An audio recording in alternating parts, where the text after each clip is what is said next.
Across the world, political and financial challenges are intensifying. For movements working towards justice and equality, the question is no longer how to survive, but how to grow stronger, sharper, and more effective in the process. That means rethinking how we build participation from the ground up and how we form alliances that might not have seemed possible before. Hello and welcome to The Frontline, the LGBTI activism podcast from ILGA-Europe in Brussels. My name is Brian Finnegan, and in this episode we ask an urgent question for our movement today. How do we transform the uncertainty of our times into real power? Guiding the conversation, which was recorded at our annual conference last year in Vilnius, is ILGA-Europe board member Masen Davis, bringing together a diverse panel of voices working across very different contexts but facing connected struggles. From Hungary, we hear from Masen Davis of the LGBTQ organisation Hatter Society. From Germany, Claudia Ballwinkle joins us representing the Philanthropic Foundation Dreilanden. From Croatia, we're joined by Antonia Stojanovic of the LGBTQ organisation Lori. And from South Africa, Jabu Pereira, Senior Fellow at Equality Without Borders and founder of Iranti, an organisation focused on LGBTI rights across Africa. Together, they tackle the hard questions that sit at the heart of movement building today. How do we bring more people into the fold without diluting our purpose? How do we work across differences while holding on to solidarity? And how do we use limited resources in smarter, more collective ways to sustain long-term impact? It's a rich and inspiring conversation and essential listening, but don't just take my word for it. Let's dive in. It's amazing and exhilarating to do activism when the wind is in our backs and it's easy to do work and we're winning. That is not the time that most of us are working in, though, today. We face many challenges throughout our movements. Circumstances and politics in many of our countries has become more complicated, more challenging, more dangerous in many cases. And the work ahead of us is in many ways going to be quite challenging in a time with potentially fewer resources, more backlash, burnout. And yet this is the time when we can really come together as a people, as a movement, to create the future that we want. And thankfully, we have activists and donors that have survived and thrived in difficult times, who can share inspiration, ideas, and help us find the pathway forward. So starting with our activists, Tomasz Dąbas is a board member and project coordinator of the legal program of Hatter Society in Hungary. And I would like to start with you first, Tomasz. Introduce yourself briefly and share how are you understanding this moment in the timeline and trajectory of the LGBTI movement. What are the hard choices you see going forward? Where do you think, especially given your experience working in some challenging contexts in Hungary, where do you think we should be focused in the coming months and years to overcome the challenges, have the most impact possible, and set a long-term perspective for our movement? So I've been an activist that has been with the movement. I came the first time, I think, in 2008 or 9, when Hungary was facing very difficult political times with a crumbling government, but that was willing to give LGBTQI rights a priority in those days. And this was a strategic choice at the time that maybe if they have difficulties to face, the LGBTQI issue kind of can pass under the carpet. And that strategy worked quite well. So in the last years of that government, we managed to get registered partnerships, some form of hate crime legislation. But then, of course, 2010 came, and that came with the opposition party at the time, Fidesz. And unfortunately, from day one, they were trying to cut back on what has happened. In the beginning, it was more symbolic statements around traditional family values and making sure that the constitution doesn't let further progress, but at least it was not taking back rights. But then over the years, they slowly started to also take back the rights that were already given. So what many of you are facing in the world in the past 1, 2, 3 years, we've been having in Hungary for 16 years. So it's not, how to say, it has become the operational logic of politics to campaign around minority issues in a negative way, to have hostility. And I think we need to understand that when social progress happens, it doesn't happen in a unilinear way in which we just gain and gain and gain. Unfortunately, we make gains, then there are steps taken backwards. Then we gain more victories, and then again. And if we look at the history of the LGBTQI movement, that's what's been happening with us, since the 60s. 60s and 70s were progressive times. The 80s were terrible for the LGBTQI movement in most countries. The 90s were relatively progressive in some countries, and the early 2000s were terrible in the US, for example, and in many parts of Europe as well. So I think we need to understand that we cannot always win, but that even when we're not winning, we have to keep on the fight, because yes, there is a pendulum going back and forth, but not on its own. It's people that make that pendulum go this way or that way. So that we have to make sure that when the negative tendency is going to the end, it will come back. And in case of Hungary, I can report that in the past few years, we've seen that coming back of the pendulum. And I give you a few examples. The first one was the anti-LGBTQI law in Hungary, or a propaganda law that was adopted in 2021, and it was followed by a referendum that was organized by the government against LGBTQI rights. They invested an extreme amount of resources into it. Nevertheless, they failed at the referendum. We made that referendum invalid. We convinced over 1.7 million people to vote invalid. And that was a huge blow to the government, because they thought this was an easy win for them, and it didn't happen. And then from this year, again, what happened with Pride, it was banned, which was a terrible thing. But we ended up having the biggest ever Budapest Pride in Hungary, with over 300, some people even say 400,000 or 500,000 people, the biggest ever political event in the country. And that brought a lot of people to stand up for LGBTQI rights, not only for LGBTQI rights. So I think that's part of the strategy. It was also about generally the freedom of assembly, about general repression of civil society, and about the media. It did have a very clear anti-government sense to it. But it was the biggest ever LGBTQI event, and it gave a lot of hope to the community. And of course, those that were involved in the organization knew this and acted very strategically to make this moment happen. So just to close my opening remarks, we need to understand that this pendulum movement is always there. I don't think there is much to do about it, but we have to make the best out of it. And that is, even when it's going to the negative, we have to keep on the fight. Antonia Stojanovic, program coordinator in the lesbian organization Rijeka in Croatia. We have the same question for you. How are you making sense of this moment that we're in right now? What are some of the hard choices you see coming forward, and where do you think we should consider putting our energy as a movement in the coming months and years? So my name is Antonia, and I come from lesbian organization Rijeka. Lori is the acronym. Rijeka is the city where we are from.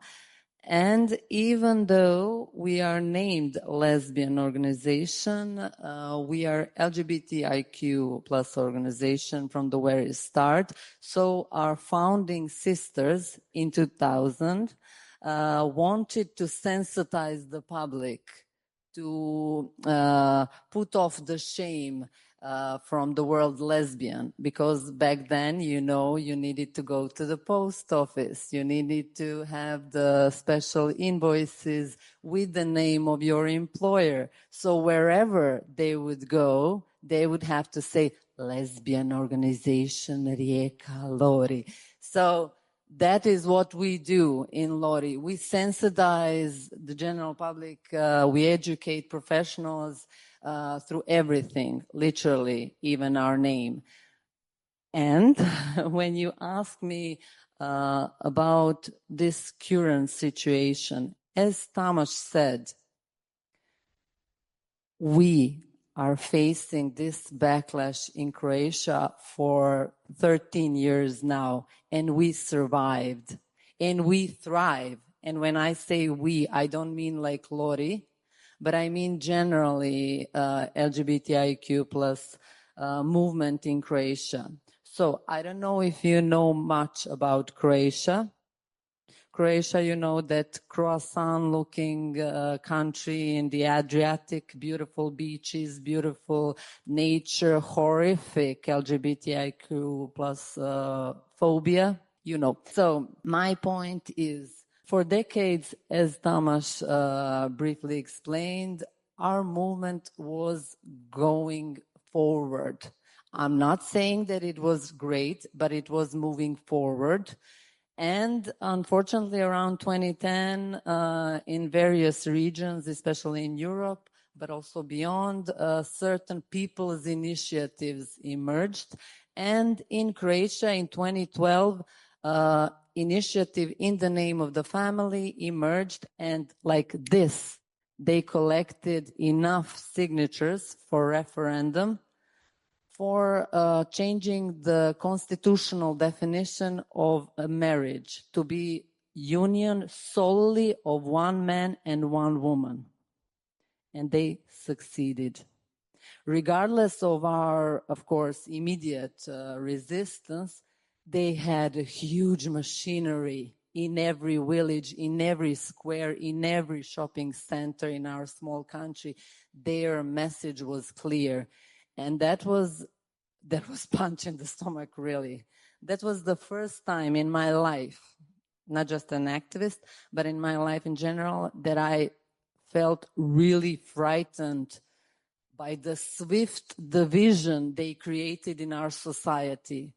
Either you are for protecting children, or you allow perverts to mess up with our children.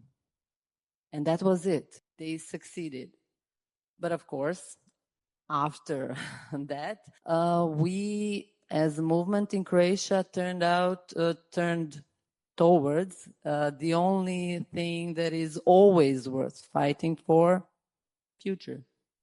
So we collected our strengths and continued with our work. Then within less than a year, we had a Life Partnership Act, and ever since, we are dedicated to preserving rights of LGBTI persons and women that are constantly being attacked in our country. And what I want to say now is we are facing that financial shrinking window in Croatia for 13 years.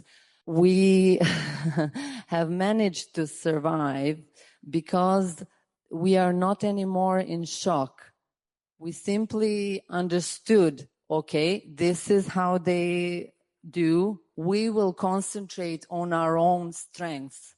And that is why we weren't so surprised when this year hit us all hard. Another punch in the stomach, yes. But on the other hand, when we talk about challenges, when we talk about difficulties, maybe it's just my view, but I feel that generally in LGBTIQ movement, we tend to lose out of sight the strengths that we have, and we have so many strengths.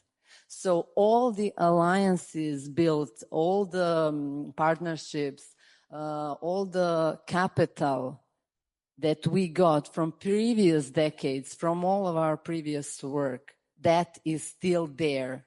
And that is something that we can use. It may not be so tangible, but it is there, and we are still here. So when you ask me about hard choices ahead of us, I would definitely go with carefully choosing the battles we engage in. For example, my personal experience and my personal view is that we need to follow our own values, our own plans, not to lose energy on responding, on reacting, but follow our own path. We have our own path, of course. And when you ask where I think we would need to put our energy, definitely into nurturing togetherness, queer joy, empowering our community, because they need us and we need to feel that joy of togetherness, creating safe, inclusive space for all of us to thrive will pay off. Fundings will come, challenges will be overcome, but only together we can actually become more powerful, demanding and creating changes. Here, here. Jabu Pera is the senior fellow these days of Equality Without Borders. Jabu, I think, is one of those people who has one foot in the activist world and one foot in the funder world, and is the founder of Iranti, originally in South Africa. And I'm wondering, Jabu, if you can introduce yourself as well and share your perspective on this question. How are you making sense of this moment? What do you think we need to focus on moving? Hi, everybody. Yeah, I'm South African, born in 1971. So I begin with this context. I'm a trans man, he, his pronouns. And when I think about this moment, it feels like an integration of many moments. And the many moments for me at a personal level is how I survived racism and systemic apartheid, how I survived heteronormativity and cisgender violence, how I survived class struggles around poverty and inequalities, how my family was displaced. And when I name all these examples, I'm sure you have very similar examples. And in all these individual path stories, I think about how I found myself on this stage. And finding myself on this stage is the journey of being who I am because of the power of a collective. That there is no way that I would have understood that apartheid is oppressive, that racism is wrong, that classism is oppressive, and that none of these things are completely normative and things that I ought to accept in my body, had it not been for a collective consciousness of understanding the power of being subversive in the way that we resist the very things that oppress us. There is something significant in thinking about our global space as queer people, as activists, as why we come here and we take time to be here, is because each of us have an inherent belief in a utopia of freedom. We may die before we attain that freedom, but we leave it for the next generation to take it on. And many of us in this room may have started organizations because we believe that we cannot do this on our own. And so I think that becomes the seed to why Nelson Mandela spent 27 years in prison, why the activist from Turkey yesterday had been in prison, and why many of us in this room have experienced various forms of vulnerability.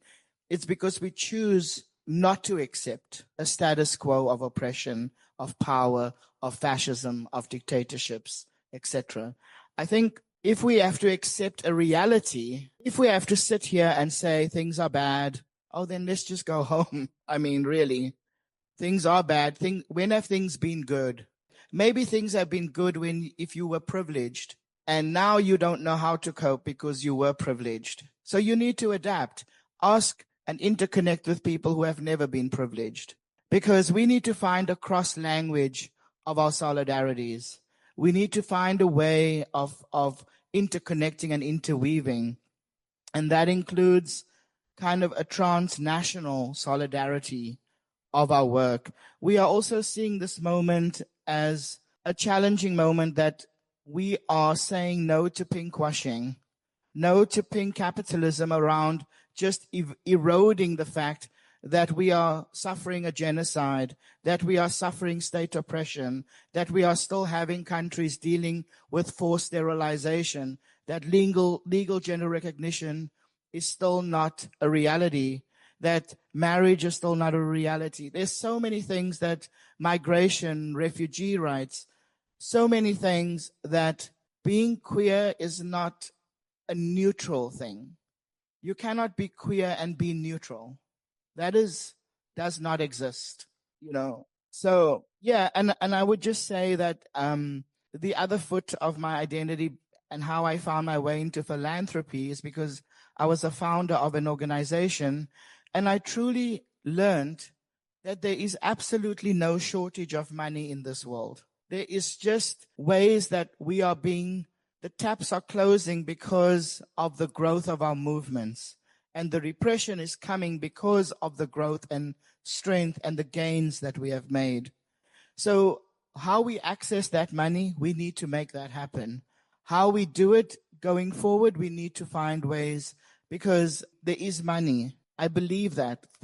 For somebody who has no money, I believe there is money. So we just need to find that in our abilities and in our interconnectedness. And yeah, I would just say we need to be intentional. We need to be kind. When there was an abundance of money, perhaps in that moment, we found many movement tensions, breakaways, factions, because money can also be a divider. But right now, we need money to be a unifier. And I think we need to find a way to connect that. Claudia, I'm so glad you're able to join us as well. Claudia Bovinkel is the Senior Program Advisor at the Dreilinden Foundation, based in Germany, as well as an author. I am curious how you approach this question, Claudia, and if you'll introduce yourself as well, but especially as someone who has been a funder for social justice movements, a feminist funder over the years that has sometimes a big picture as well as a detailed perspective on some of the work that's been going on in different parts of the world. Yeah, thank you, everyone. Dreilinden is a private foundation. That means we work with inherited wealth. And we had, as many foundations, a big question in front of us with the destruction of US aid, which provided 70% of the funding for LGBTIQ rights globally, which is huge. We saw that there was a gap that none of us could fill, which was too big for us to fill. Although Jabo, of course, is right, there is money, but that's a different conversation.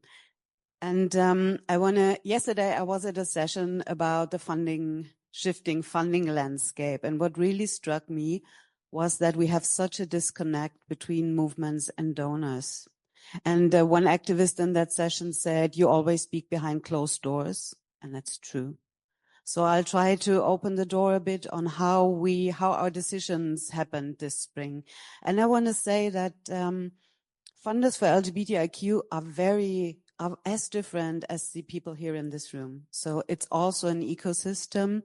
And we also have our spaces where we meet and strategize together.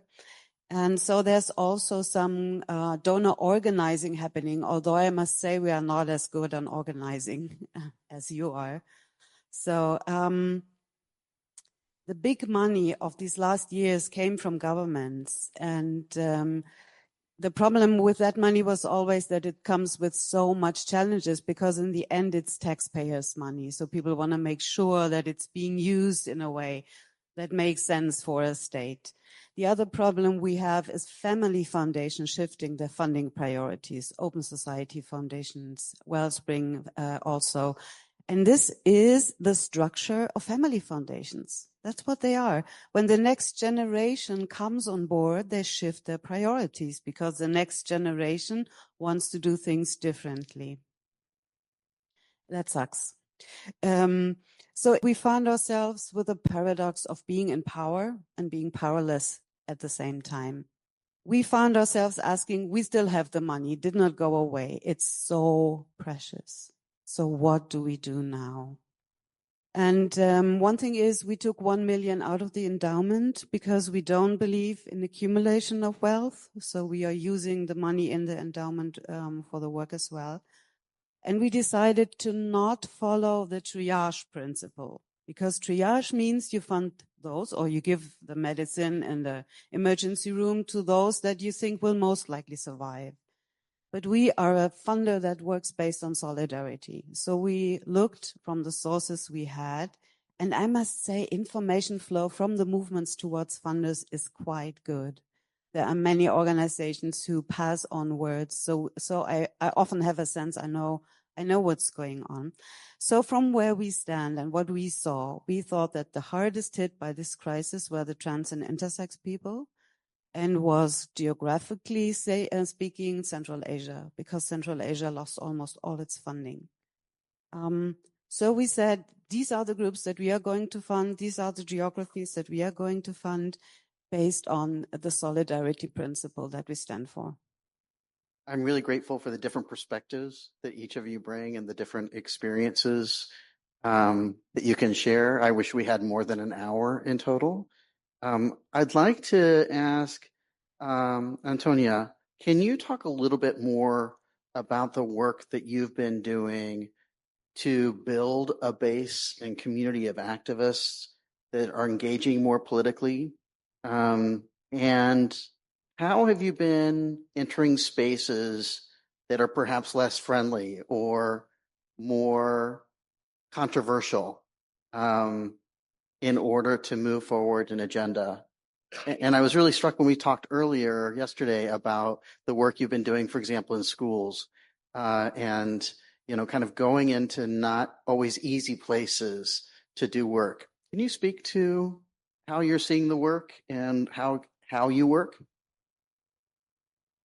Well, from our very beginnings, Lori worked simultaneously in two areas. First, as I already mentioned, is sensitizing the public, which also includes educational activities for various professionals. We'll be back to that shortly. The other part of our work is, of course, empowering LGBTIQ plus community. So we have a variety of free psychosocial support, legal aid, etc. services. And although that all is empowering, we do not expect and we do not do it intentionally so the community would become actively engaged. But a few years ago, we decided we want to invest in future generations, queer generations, of course, and we launched Lori Queer Youth Group, and they are wonderful. They are really inspirational. So that's a group of 20-25 people, a vibrant group, and now they organize protests. Tomorrow they're organizing protests for Palestine and fundraising in Zagreb and in Rijeka. So there is future, there is queer future in our youth, and that is really beautiful. That is something that others also recognize when they come to our events, or when they come to, in general, in protests, they see more queer young people in protests, anything related to human rights, and that is important. That's why we did what we did. We want them to actively contribute in their community.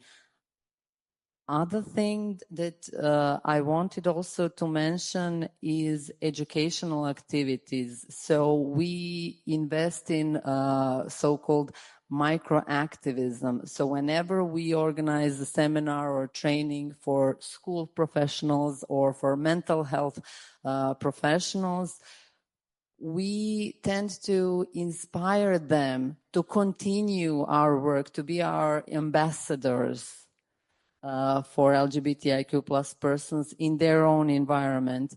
And you wouldn't believe how many beautiful stories we have once they return into their villages, small towns. Well, I don't know if you know, but Croatia is ultra-Catholic country. So we don't actually have, civil society organizations don't actually have access to schools. But we found a way, of course. But that's another topic. So when these teachers, psychologists return to their schools, they send us a lot of beautiful stories, how, for instance, they implemented a workshop where they mentioned LGBTI rights, or that there are persons who differ in terms of sexual orientation, gender identity, gender expression. And when children come out to them, when a young person tells to them, I have never thought in my life that I would have anyone that I can share this with. So all these people, all these allies are actually that community of activists. Even though they wouldn't call themselves activists, that doesn't matter. They are making the change, and the more people we educate in various fields, the thicker that network is. And as I promised to mention the work in schools, so Claudia was working around 2010 for Filia, our dear partner and philanthropy foundation. And we had a crazy idea, like, okay, we've been educating adults for so long, for 10 years, and we will never make any change if we don't start our work from kindergarten, from schools, because in schools in Croatia, they are learning homophobic and transphobic things. And then we shared that crazy idea with our friends from Filia, and a few months later, someone, possibly you, I'm not sure, you contacted us and said, we found one person who is willing to donate money for that cause, and you can go to schools. And that is how we created this program, Decreasing LGBTIQ plus phobia in schools. Ever since we conduct educational activities for primary and secondary school students, etc., and school staff, and it's very touching. It doesn't mean that we didn't have various situations. For instance, last year, my colleague and I were verbally and almost physically attacked in the workshop by the students in front of their teacher. It was traumatic, but we continue further.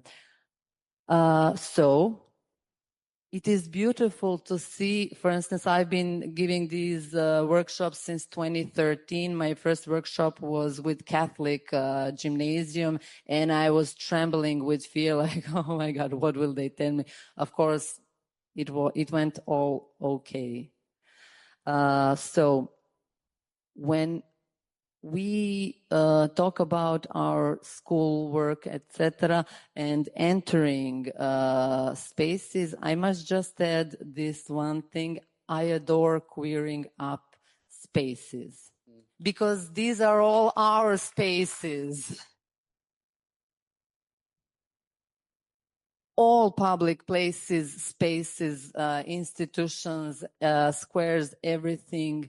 These are our places. And for me, it is unacceptable that we as human beings think that we do not belong any place, because we do. So in our educations, I also like to quote the Article 1 of the Declaration on Human Rights. All human beings are born equal in dignity and rights.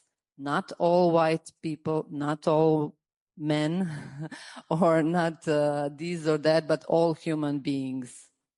And in that sense, I think that we just need audacity to demand and to create these spaces. For instance, I will wrap up. For instance, we organize Festival Queer and Feminist Culture Smokva in Rijeka, and then I learned that Croatian Railways offer discount of 40% for traveling by train to a certain bigger events, any bigger event in country. Of course, I wrote to them because they didn't give us any money. They only allowed people who come to Rijeka, to Smokva, from Slovenia or Croatia, to get this discount. But it's the gesture that matters. We want to have Croatian Railways supporting Festival Queer and Feminist Culture Smokva. We want young people to know that they belong in our very slow trains. Or for instance, we also ask for local producers for sponsorships. For instance, that is very important for our community to see that there are local producers such as winery, distillery, etc. They, again, don't give us money, but it's the gesture that matters. When we ask any institution to hold a lecture in their facilities, it's not that we expect something, I don't know, money or something like that from them. It's I love, a statement. like, clearing the railways. It's good. Thank you. I want to make sure that we have time as well to hear from Tomasz. We just got some amazing examples of creative ways to do work. And I'm curious, how have you found it possible in Hungary to build political momentum and participation, even in light of the repressive laws you've been navigating there? Well, I think the first thing is the repressive laws act on multiple levels. And one level is, of course, the political space and how accessible it is. But it's also on the personal level of the mental health of people and how they are impacted by it. I don't think we can have any political success without taking care of the mental health of the community. And that means sending positive messages, sending realistic messages, but messages that don't put people in despair. And I think this is very important. This is crucial. We cannot create a catastrophe situation in which people feel hopeless, because that will be debilitating in terms of mobilization. So I think it's very important to, even under difficult situations, to keep up the hope and tell people, yes, we're facing difficult situations. We don't want to deny that, but here's what you can do. And I think over the years, this is what's been happening in Hungary. More and more people started joining as volunteers to organizations. More and more people said, we want to express our support, LGBTQI people as well as allies. And that ultimately culminated in being able to run relatively large campaigns on very small money. The referendum campaign, if you compare the spending of the government to the spending of the movement, it's ridiculous. We spent less than 1,000th of what they spent, but with hundreds and hundreds of activists, we were able to take our messages to even those even smaller cities and villages, and we were able to convince a lot of people to vote in a particular way. And then with Budapest Pride this year, there was a broad coalition of civil society organizations that were working on making this happen. Of course, the Pride team had a specific role to play in it. There were also a lot of creative thinking going into it. I mean, the way that the Budapest Pride became the large event as it became was that the city took over the official organization of it. So it was not a freedom of assembly event, but a cultural event organized by the city. That, of course, comes with a price. But it did mean that people could come to the event that at least was not fully illegal. There was a space for interpretation whether that was a legal or an illegal event. That convinced a lot of people to actually come. And a lot of people were saying, I need to do this because I want to show that I'm fed up. And I think very often people experience reality. They experience the feeling of being fed up, but they don't know what's the next step. And I think that's what the crucial to make people understand that it's completely normal to be angry and being fed up, but the answer to that is not passivity, but to make that anger into mobilization, to be there, to write a letter, to just say no to a homophobic slur on the street, and when there are events or campaigns that they can join, that they actually join and make things happen. And of course, when things succeed, like it happened with the referendum or Budapest Pride, that gives a huge boost of confidence to the community that we managed to achieve this, and we can achieve more. And after the Pride, we've seen an extreme amount of people saying now, okay, this worked. Let's do it more. I think the difficulty with the Pride and with the political climate that we are in is this, I would say, the lure of polarization. Because polarization can work in the beginning to boost support for your community, because if you get into a political space, it's very often a binary space. So if there is opposition, then you can get the other party to join you, etc. So in the beginning, it helps with creating support for your movement. But if you get to a point where that's no longer helping, you're stuck with half of the people. And I think that's a very big risk, that yes, it can help, but it can create a climate in which we fully believe in what we do, they fully believe in what they do, and then there is no communication or no dialogue. So I think polarization has its place in political mobilization, but we always have to think what's going to be happening afterwards, when we get to that certain point that it no longer helps us, how to get over it. And I think we are at this moment where we need to find those chances of dialogue and overcoming polarization, because it's not helping us anymore.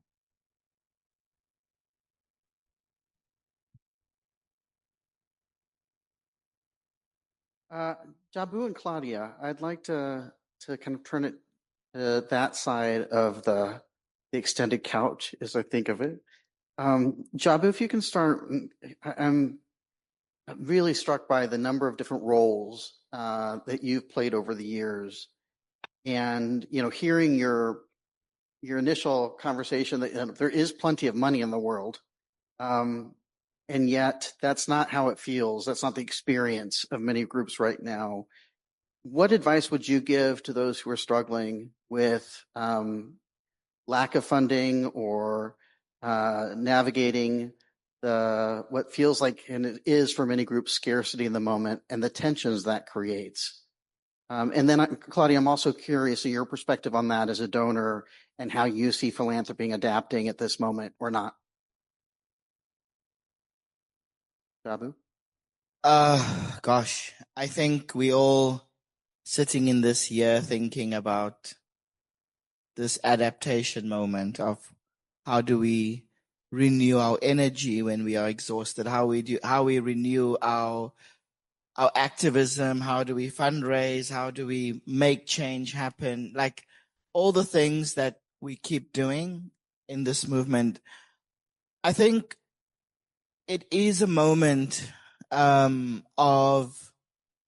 I see it as a moment of shift. In other words, that I don't hear organizations saying, oh, we're just going to carry on as business as usual. It is definitely not a business as usual situation. I see it as a moment of organizations perhaps dropping a little bit of their power bases and finding more integration, more common ground. I see it as a definitional moment for movements to interconnect around values and their activisms. Because also within the queer space, there is a plurality of organizations. There is a diversity of organizations. We are doing many different things. So we shouldn't believe that we are one thing. We are many things. And I think we need to strengthen those many things and resource those many things. And I'm certainly seeing that from the funder lens, is that there's a range of work happening across organizations. There's a range of visions and pushing forward on making things happen. And some of those, I see this moment as a temporary moment of absolute discomfort.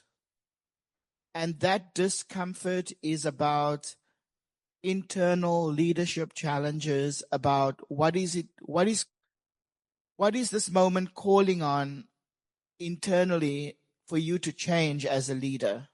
So you need to step up. What does stepping up mean? What does it mean in our community to respond to this moment? So this is a moment of deep repression. And how do we respond? And I think similarly within philanthropy, I think sometimes being on the side of philanthropy, I realize that philanthropy doesn't have all the answers. And even if we had all the money in the world today, we wouldn't have all the answers. So I think there's a way that we need to find, and Claudia mentioned that, an interconnected conversation between the money and the movements, and how to also empower movements to move money, not only donors to move money, because I think there's a way that movements have the ability to know the absolute needs on the ground and to move money quicker. I certainly see this moment as a big question about how do we retain the leaders that are at the breaking point of threatened livelihoods, at closing organizations. I think we need a philanthropy of care. This is not about how do we keep the doors open of organizations. This is how do we keep a movement of change alive and well and inspired and reimagined. And I think we need to resource that. Yeah. Yeah, thank you, Jabu. I think what's special about this moment is that philanthropy itself is under threat. The private foundations in the US are under attack. The intermediaries who are passing on funds to groups on the ground relied heavily on USAID funding. And also we as private foundations in Europe start sensing that it's getting rougher. Authorities are looking closely, are monitoring closely what we are doing. And I expect more of that control coming our way as well.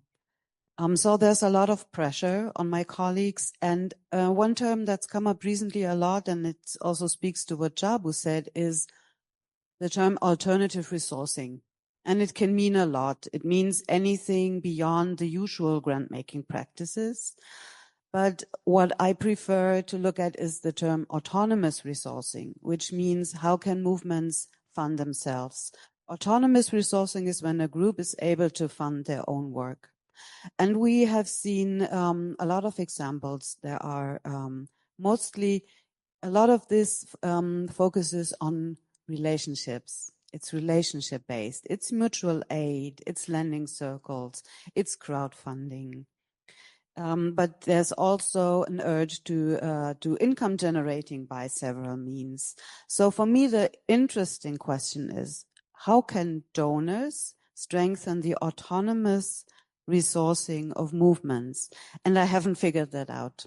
But I see several circles, working groups of donors springing up who are looking at exactly this. So if you have an idea, please come up to me, because we as funders need to learn, and the expertise on this sits with you. I'd like to ask each of you to reflect for 2 minutes on a closing question before we go to Q&A. And let's start down here, back with you, Claudia, if you're okay with that. The question really that is posed to this panel in thinking about the plenary is, how do we use this time not just to survive, but to become stronger, more impactful, more resilient as a movement? And I'm curious to you, what are your thoughts on that? What do you think strength means in this context? And what do you think might be needed to adapt? That's a lot of question in 2 minutes. And I am going to keep time. I would like to speak shortly to hope. Because in my free time, I volunteer in the hospice movement. And Masen, when you talked yesterday about the HIV pandemic, we must not forget that the hospice movement took its roots there The first hospice in Hamburg was founded by queer folks who said, our people are dying and they have nowhere to go. We have to create space. So I sit with dying people and I see beautiful things there. I've accompanied a young gay man living with HIV. I've seen how a woman was taken tenderly cared for by her chosen family. And one thing that I see is that it has really changed my perception of hope, that hope is not about circumstances. There are people who are very sick, and first they hope for full recovery, then they hope for a new treatment, then they hope to sort all their things out before they die. And none of this is maybe happening, but the hope never goes away. There's this saying, hope dies last, but it's not true. People die in hope. People die hoping. So I got to think that hope is a human condition. It's something that's a space within us. And the commissioner here said that he pledges to not give up hope. And I think that there's a space within us that we can enter at any time, where the hope resides. It's within us.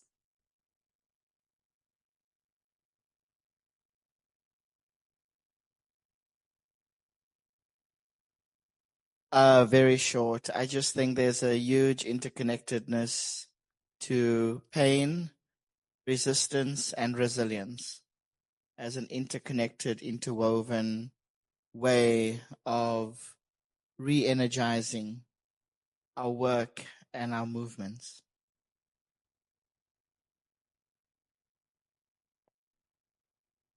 Well, as I said before, I truly and strongly, profoundly believe in the strength of togetherness. So together, yes, we can be very resourceful because, come on, people, we are queer activists. We are resilient. Within this day and a half, I've heard so many inspiring stories from you, and they are not stories. They are people's lives. When I look at my life so far, where have I come from living as a war refugee my entire childhood with almost with no bathroom, with no running water in house as a war refugee, to speaking and educating people. And I'm sure that every one of us has a very powerful path sorry, I'm very emotional, behind us. That also means that we can do great things. We just need to remind ourselves of our strength and of solidarity. Solidarity, the root of the word is solid, strong.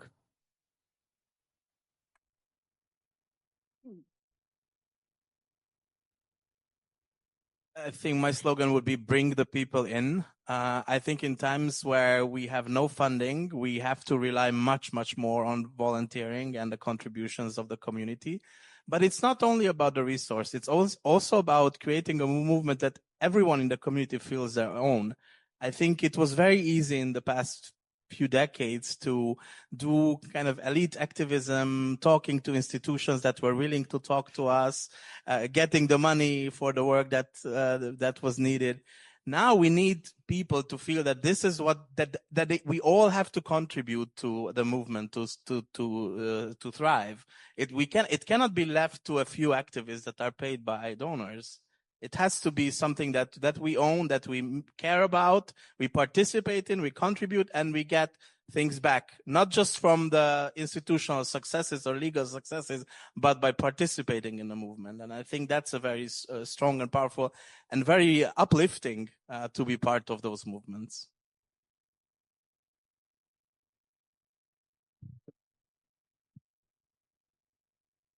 There's so much richness that you all brought, and thinking about the importance of relationships, the potential of autonomous, resourcing autonomous support and sustainability for movements and organizations, the importance of solidarity across identities and borders, and that, reminding us all that we can't do this on our own. The power of the collective for moving forward during difficult times and getting to the other side. I want to thank you all for your wisdom. We have time for questions.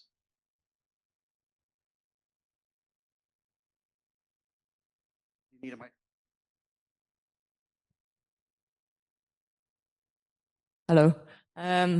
So we have time for questions. Please pop your questions in the Q&A. You can upvote questions as well. We already have some that have come in, so I can read already some of those. So the first one. So in the context of countries that are governed by the far right, do you think there is still room for a gentle form of uprising based on dialogue, negotiations, and meetings with ministers and local officials?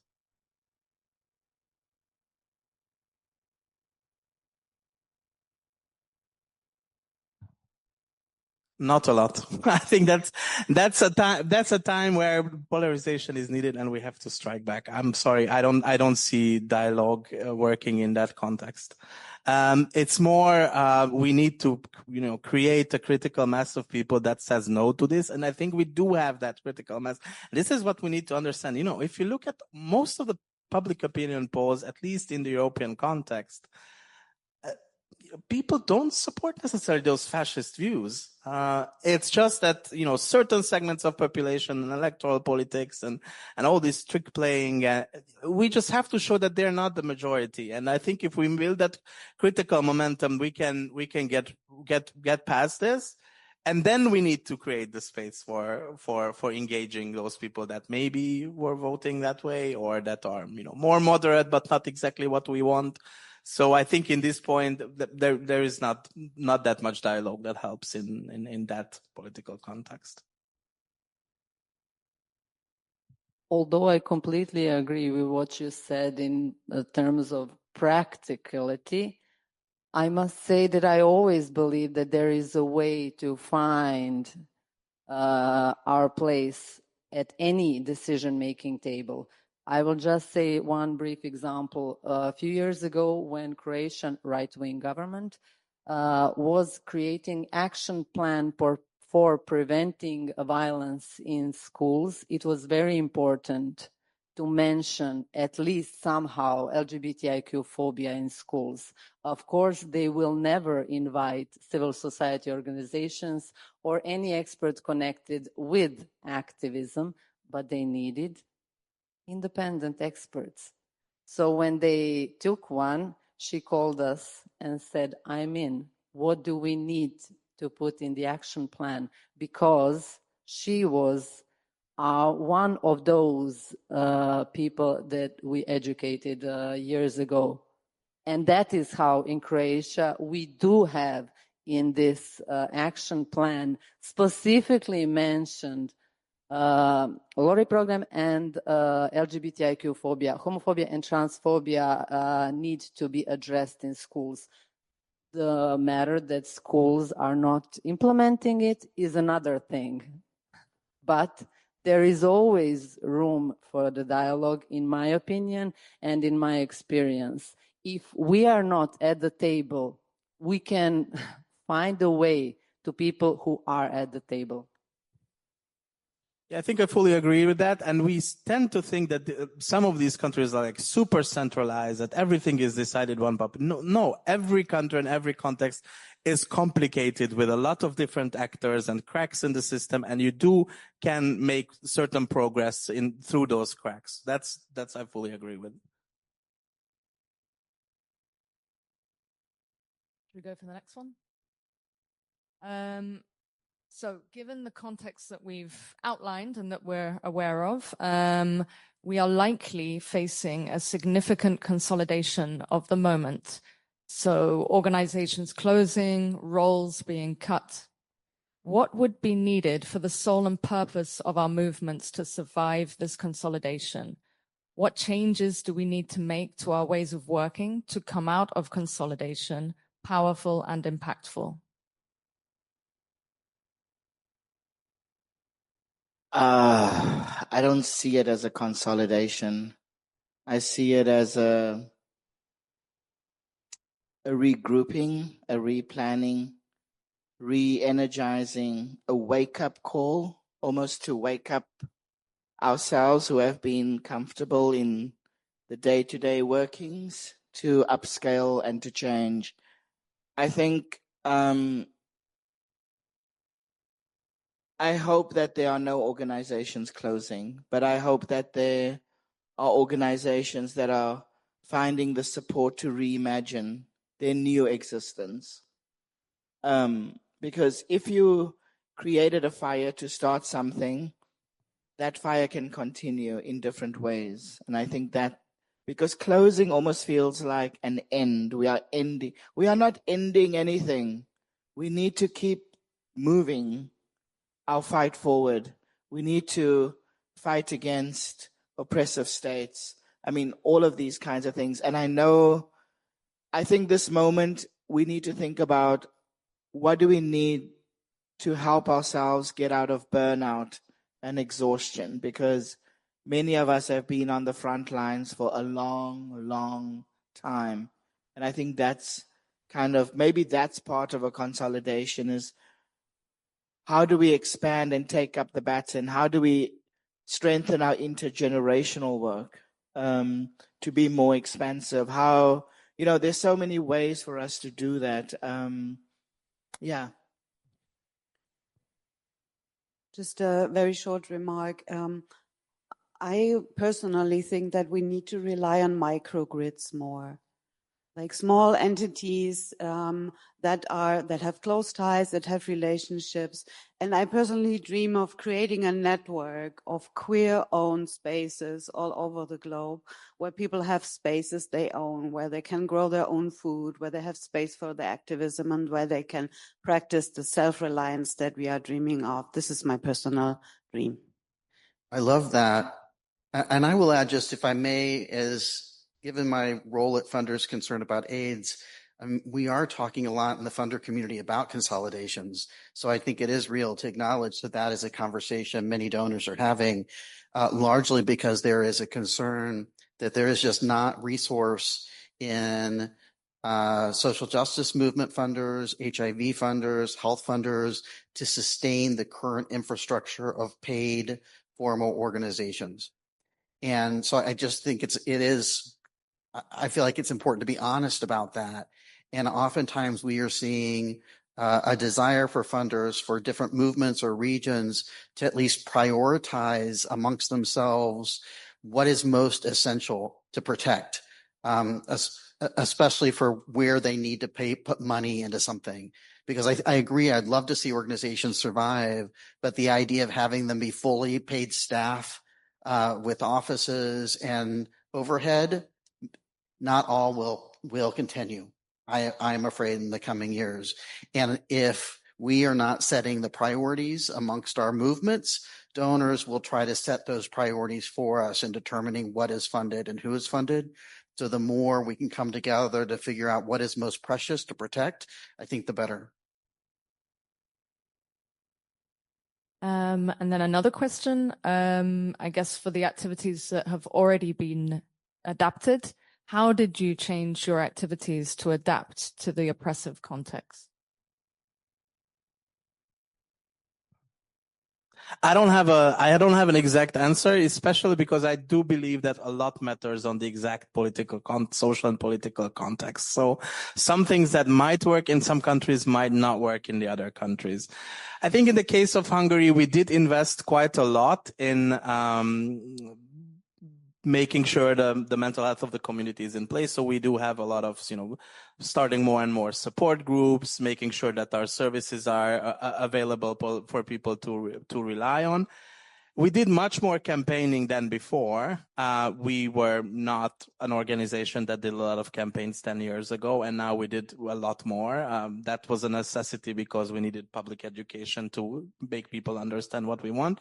Now that became much more difficult with social media regulations in Europe, at least. So that's an issue I think that we need to, our communications teams need to struggle with.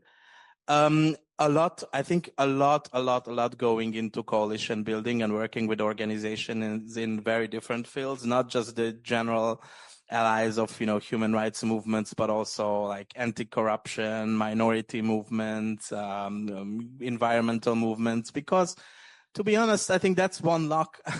The authoritarians are authoritarians against all civil society, and that brings us together. They don't want any autonomous voices, so then all the people that want the autonomous voice for civil society feel threatened and are likely to join together because they do see the point in coming together. So those strategies worked in Hungary.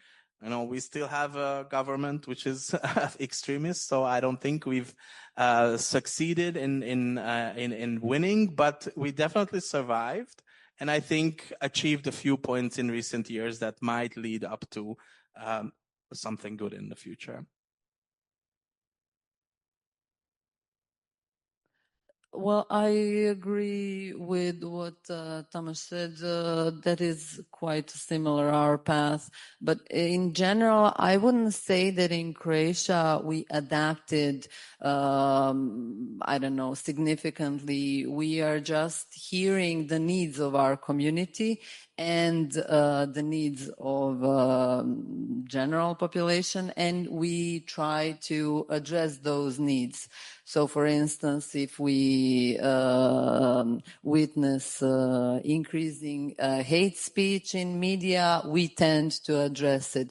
I understand that it is a lot of responding, and as I said before, I am not a strong person for responding, but we tried to be more proactive in that and less responding to the needs, to the events, to circumstances. Whilst regarding LGBTIQ plus community, of course, we tend to address all the needs that we can. And psychosocial support is one of them. One of the good things that are emerging for the past, I would say 1 year or maybe so, is that the increased LGBTIQ phobia in our society, increased hate speech, especially in the media, have one interesting result, and that is more and more LGBTIQ plus persons turn to us to report a certain hate speech or a certain article or searching for psychosocial support. There is one way to look at it at shit, this is not good because more and more people need our support. But there is another way of looking at it. Yes, excellent. More and more people are empowered to not accept hate speech, hate crimes, LGBTIQ phobia in society. They turn to a safe place that they understand as a safe place, and they want a better society. They want better life for them, and that is good. Thank you all so much for your insights, your ideas. We could speak a lot longer, I think, about the different strategies and ideas going forward. So for those who have additional questions to our panelists, please feel free to come up afterwards. Thank you so much. You have been listening to The Frontline. Thank you to all our panelists and to our session host, Masen, for facilitating the conversation so thoughtfully. If this conversation sparks something for you, share it with someone who needs to hear it. Until next time, keep organising, keep building, and keep going. And see you next time on The Frontline. Bye for now.